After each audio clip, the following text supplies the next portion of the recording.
approach the theme. So one thing is like I felt like your visuals were really noisy. There was a lot going on. I liked how like bright and colorful your game was, but especially on that title screen with the weird moving background, it was just kind of too much to read. Some better margins and stuff would have helped a lot. Your game layout too kind of needed some better use of negative space and some openness.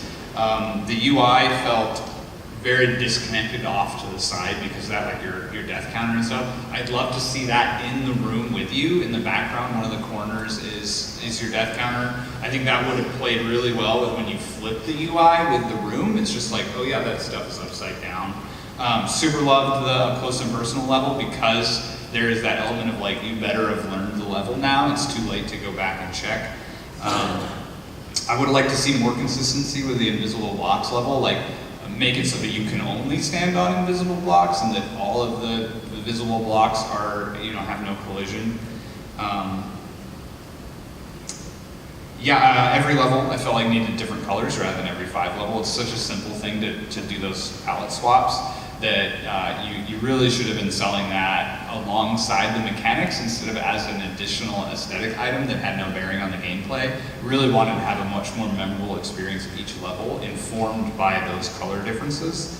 And also, you talked about difficulty, but at no point did you talk about how you teach the players the skills to cope with that difficulty. Games that are intentionally hard need to do extra work to teach players how to cope with that difficulty. Like the medium jump was a really good example. That was a skill that at no point did the game like show you would need to have until you got to that point and were essentially stuck until you figured out how to do that. Doing something where it's like, fewer repercussions, where you're not jumping, where it's easy to get back up and you jump and you hit your head instead of, dying or falling all the way back to the beginning of the level.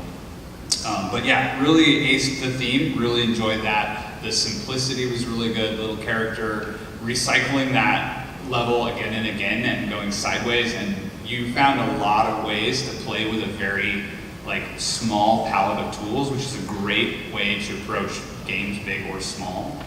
So yeah, that was really excellent. I think you could take it to the next level by exploring the themes you're already hitting a little deeper. Yeah, I really like the fact that it was a simple concept that you just kept playing with and throwing little tweaks to the formula, rotating the level, adding these little challenges, and that they kind of built up, kind of increase in difficulty. Almost like in a story, it's kind of like ramping up the challenges to the main character, and it's kind of neat that the player is kind of going through the same kind of increase in difficulty. I don't really know what the game is trying to say other than, hey, this is really challenging and I'm trying to get through a room repeatedly.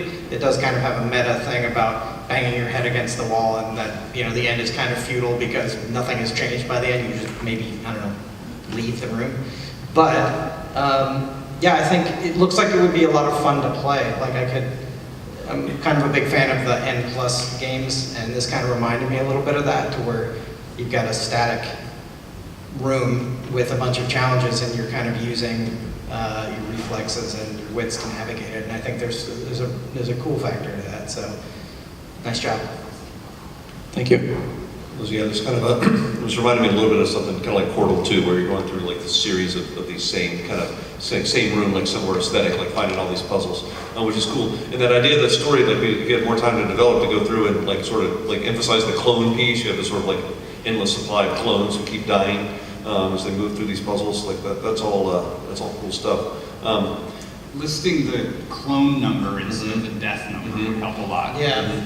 And I want to see that. I guess we didn't get to see the play of the penalty for that kicking in. That's a cool mechanic, that you're going to be penalized for dying too much, especially when it seems to happen very quickly like that. I like the pace of the game, and the little things I think the one about making the guy go faster. That's like a guaranteed death, right at the beginning. Right? As soon as you hit that, he's gonna.